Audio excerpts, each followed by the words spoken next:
બાવળમાં વરસાદી પાણી ભરાતા નરકાગારની સ્થિતિ. બાવળાની શ્યામ સુંદર પાર્ક સોસાયટી, કુમાર શાળા, ગણેશપુરા, ભવાનપુરા, પઢારવાસ વગેરે જેવી અનેક સોસાયટીઓમાં વરસાદી પાણી ભરાતા જનજીવન અસ્તવ્યસ્ત બન્યું છે.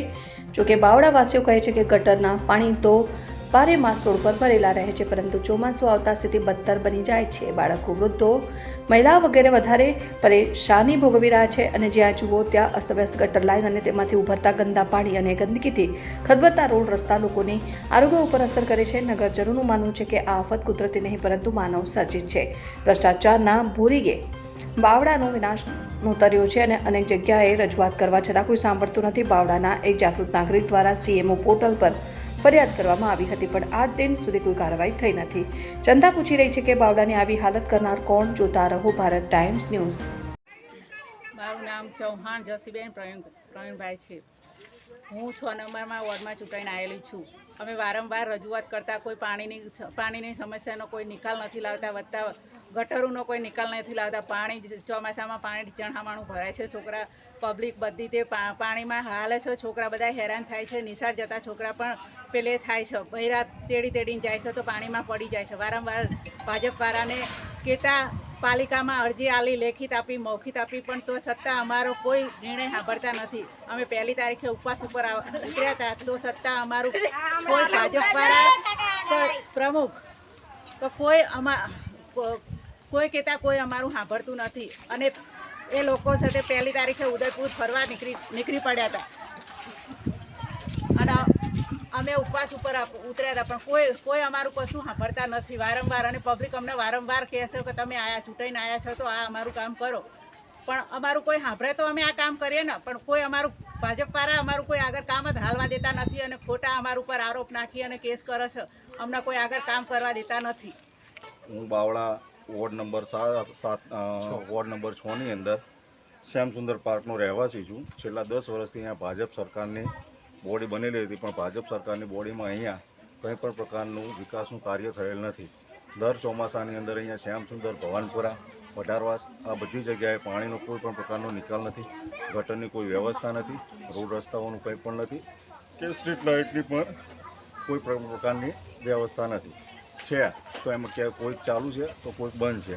અને જે સ્કૂલે જતા નાના છોકરાઓ છે, ગામની અંદર બજારની અંદર જતી મહિલાઓ છે, આ દરેક અને નોકરી જતા જે ભાઈઓ છે દરેકને રસ્તાની અંદર આવવા જવામાં પાણી ભરાઈ ગયેલું હોવાથી ખૂબ જ તકલીફ પડી રહી છે.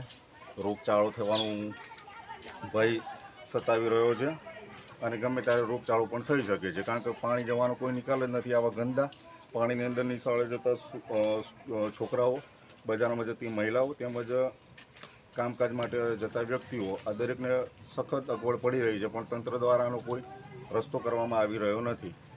બસ આટલું જ કહેવું છે અમારે.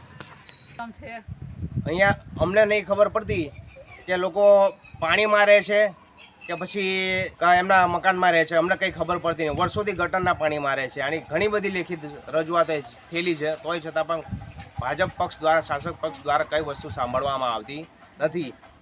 અને તોય કલેક્ટર છૂટી જ પડે છે. હા, અને બીજું રજૂઆત કરવા જઈએ છે તો પ્રમુખ પણ હાજર હોતા નથી, ચીફ ઓફિસર પણ છે નહીં અને મામલતદાર સાહેબ બી ઘણી વખત હાજર હોતા નથી.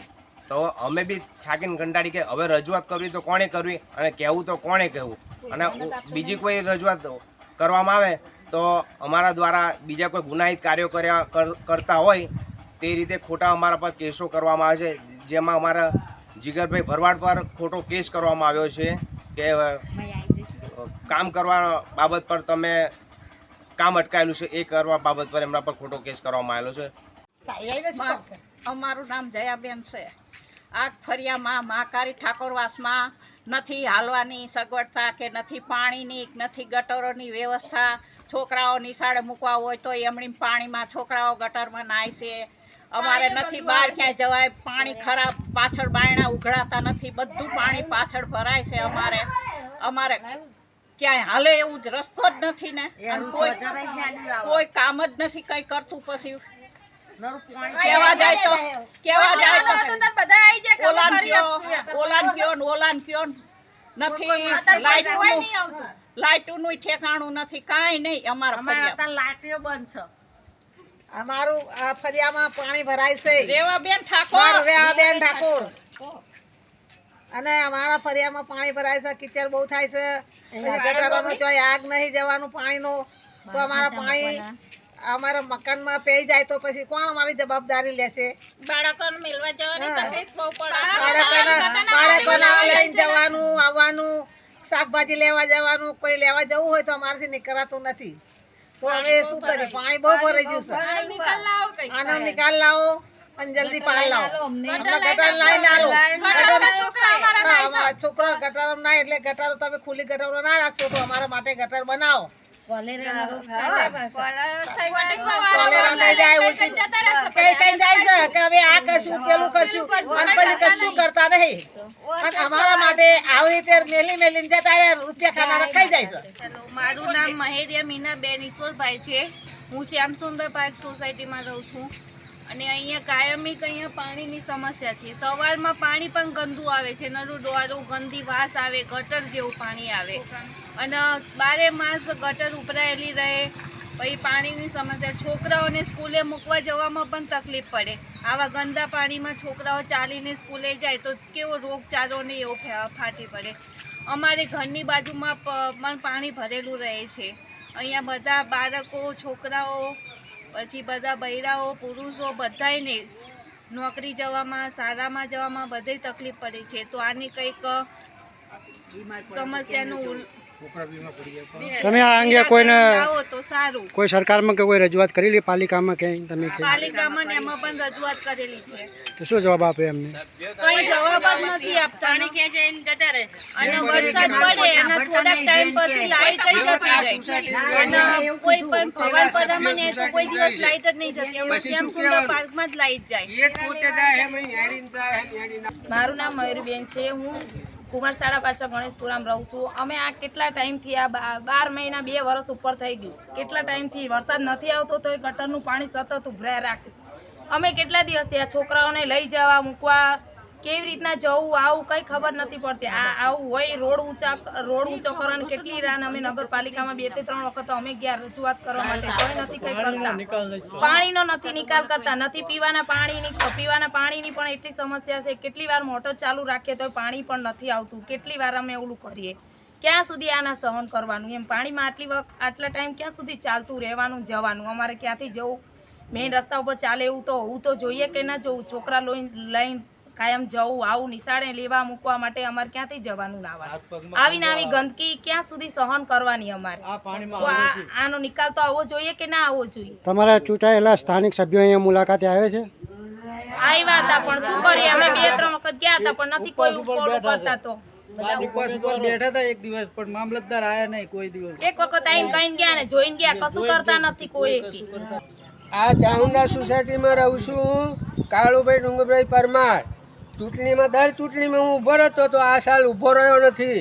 આ ભાજપના 2-3 ચૂંટણીને આવ્યા છે, એમને સમક્ષ એમના ઘર બાજુ બધું પાણી ભરાયું છે, કોઈ સામું જોતા નથી. સભ્ય અમારા જ છે, અમારા તૂટેલા. અને આ એકને તળાઈ જેવું પાણી ભર્યું રહી છે, ગંદકી થાય છે. તો હવે આની વ્યવસ્થા કરો. સભ્ય તો હોય એ તો કાયમ અહીંથી પાણીમાંથી જાય છે. અને ગટર યોજના રહી એ ગટરો બધી ઉભરાઈ જ છે, કોઈ વ્યવસ્થા છે નહીં. ભાજપ આયા તારથી. મારું નામ ચાવડા અંકિતા સુનિલભાઈ છે. સોસાયટીમાં રહું છું. ભરત ટાઈમ ન્યૂઝ અમારી મુલાકાતે આવ્યા છે ચાલુ વરસાદમાં. એમનો હું ખૂબ ખૂબ આભાર માનું છું. અમારે અહીંયા રોજ નીકળવાનું હોય છે ને બાળકોને સ્કૂલમાં મૂકવાનું જવાનું હોય છે. આટલા પાણીમાં અમારે રોજ અહીંથી મૂકવા જવું પડે છે. સામે આંગણવાડી પણ છે, એનું બી નિવારણ છે. નાના છોકરા આંગણવાડી આવી શકતા નથી અને સામે ગંદકી બી એટલી છે, ગટર લાઈનનું એટલી ઉભરાય છે કે કોઈ જવાબ જ આપતું નથી. પાણી ખેંચીને જતા રહે અને કંઈ કહેતા નહીં. અને ગાયોની એટલી અહીંયા હાલાકી છે, ગાયો એટલી ઊભી રહી છે અને ગંદકી એટલી કરે છે ને કે એનું કંઈ નિવારણ જ લાવતા નથી આ લોકો. કોઈ ઓફિસર અમારી વાત સાંભળતો નહીં. નગરપાલિકા વાળા લોકો કંઈ જવાબ જ આપતા નથી. બારે માસ આટલું પાણી રહે ને આટલું આનાથી બી ગંદુ પાણી હોય છે. કોઈ જવાબ જ કોઈ આવતું નહીં અને કરીશું એ રીતે કે સવારમાં પાણી તો એટલું ગંદુ આવે છે કે કલાક મોટર ચાલુ રાખીએ ને તો બી એ પાણી દોરું આવે. ચોખ્ખું પાણી તો આવતું જ નહીં, નરી વાસ આવે. આના માટે કંઈક નિવારણ કરો તમે. વરસાદનું પાણી ના આવતું હોય ત્યારે ગટરનું પાણી આવે. એવું જ થાય છે. છોકરાઓ તો સ્કૂલેથી અહીં જઈ શકતા નથી. આવામાં રોગચાળો ફેલાઈ જાય. ગણેશપુરા સોસાયટી, શ્યામ સુંદર સોસાયટી, પઢારવાસવાળા રોડની અંદર છેલ્લા 6-7 વર્ષથી પાણીનો એટલો બધો પ્રશ્ન છે કે ઉનાળાની અંદર પણ આ રોડ ઉપર ગંદકી હોય છે ને માણસો નીકળે છે આ ગંદકીના પાણીમાં તો વોમિટ પણ થઈ જાય છે. તો વારંવાર આની રજૂઆત કરવા છતાં પણ આ પાણીનો કોઈ નિકાલ થતો નથી. અત્યારે ભારત ન્યૂઝવાળા અમારે સોસાયટીની તપાસ કરવા જોવા માટે આવ્યા હતા અને એમનો અમે ખૂબ ખૂબ આભાર માનીએ છીએ. સોનારા ધર્મિષ્ઠા જગદીશભાઈ, ગામ બાવળા, આ ભવનપરા એરિયો છે. અહીંયા 10 વર્ષથી આનો આ જ પ્રોબ્લેમ છે. અહીંયા છેક કલેક્ટર સુધી છે. કલેક્ટરે 15 દિવસનું કહ્યું પણ કોઈ આની નિકાલ કરતા નથી. નગરપાલિકાવાળા વારે ઘડીએ આવે છે અને કે આનું કોઈ નિરાકરણ છે જ નહીં. તેથી આની કોઈ આગળ કાર્યવાહી કરશો તો પણ નહીં થવાની. કે એમ કહે છે કે તમારા ઘર આગળ ખાર કૂવા ખોદો અને પાણી જાય. તો ભાઈ ઘર આગળ ખાર કૂવા ખોદવાનો મતલબ જ શું છે? પાણી ક્યાંય જવાનો જ નિકાલ નથી. ચીફ ઓફિસર કહે છે કે તો પછી તમારો એરિયા ખાલી કરી રાખો. તો જવાનું ક્યાં? અહીંયા રહીએ છીએ તો પછી અહીંયા જ રહેવાનું ને, થોડું બહાર જવાનું ક્યાંય. અને અહીંયા એ લોકોને કાર્યવાહી કરવાની જરૂર જ છે તો પણ એ લોકો ખાલી આવીને જોઈને જતા રહે છે. એમ કહે છે કે અમને આગળથી નથી થવા દેતા. તો આગળ પણ નહીં થવા દેતા. અમદાવાદ છેક જયા તો અમદાવાદ બી ના પાડે છે. તો હવે ક્યાં જવાનું? દિલ્હી જવાનું?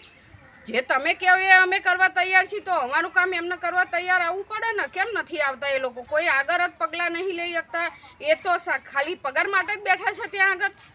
એમને જરૂરત છે. આ લોકો આટલા પરેશાન થાય છે તો એમને તો એમના ઘર આગળ ચોખ્ખું હોય એટલે એમને કોઈ પ્રોબ્લેમ ના થાય. પણ અમારે અહીંયા કાયમ રહેવાનું, 24 કલાક અહીંયાથી નીકળવાનું, છોકરાઓને કેવી રીતે લઈ જવા, આ પાણી કેટલું ભરાય છે, ગંદકી, આંગણવાડી છે નજીક તો પણ એ લોકોની કોઈ નહીં કાર્યવાહી કરતા. એ લોકો પણ એમ જ કંઈ આવીને જોઈને જતા રહીએ કે તમારો પ્રોબ્લેમ તમે સોલ્વ કરો. તો અમે કઈ રીતે પ્રોબ્લેમ સોલ્વ કરવે એની? અને એ લોકોને અહીંયા આવવું પડે અને અમારી અમે મદદ કરવા તૈયાર તો અમારી કેમ કરવા તૈયાર નહીં થતા અત્યાર સુધી? એ લોકોને આ પોલીસ સ્ટેશનની બધી અમને બીક બતાવે છે કે અમે આ કરીએ તો અમને આગળ નહીં થવા દેતા. આગળ કોણ નહીં થવા દેતું? એ લોકોના નામ આપે ને તો ખબર પડે કે અહીંયા કેમ નથી થવા દેતા. અહીંયા કોઈ આવી નથી શકતું. પાણી આનું આ જ પોઝિશન હોય છે કાયમ. 12 માસ તમે જોવા ગમે ત્યારે આવી શકો છો.